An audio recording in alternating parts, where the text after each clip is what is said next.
तामुलपुर बियाबनि MLA सायख'जाखांनायनि उनाव आङो बिसायख'थियाव खोथा होनाय बायदि जेतु देरहालाङोब्ला सिभिल सार्भिसनि थाखाय कचिं होनायनि बेबस्था खालामनो जि आं खोथा होदोंमोन बे हिसाबै थांनायाव सुपार 5 जोङो आरम्भ खालामदों जागायदों बे हिसाबै सुपार 5आव जोंनिया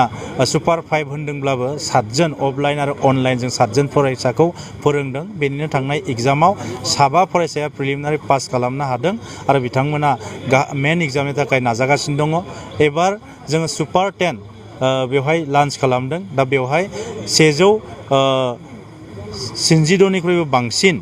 बेवहाय फरायसाफोरा इयाव बाहागो लादों आरो बे फरायसाफोरखौ आंनिफ्राय आं गाहाम हामलायनाय बावहरदों दा नुदों तामुलपुराव गोबां फरायसाफोरानो गोसो दङ सिभिल सार्भिसाव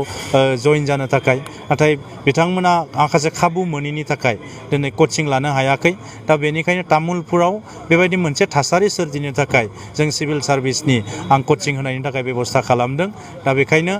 नुदों तामुलपुराव मोनसे सोलोंथाइनि आबहावाया मोजां जालांगासिनो दङ दा बेखायनो आं गार्जेनफोरखौबो खावलायदों जाहाथे जों फरायसा गावनि गथ' गथायफोरखौ बेवहाय सिभिल सार्भिसनि एन्ट्रेन्सआव सेलेक्शन टेस्टआव जे हगार हरनायनि थाखाय आं साबायखर बावदों आरो जों तामुलपुरखौ मोजां मोनो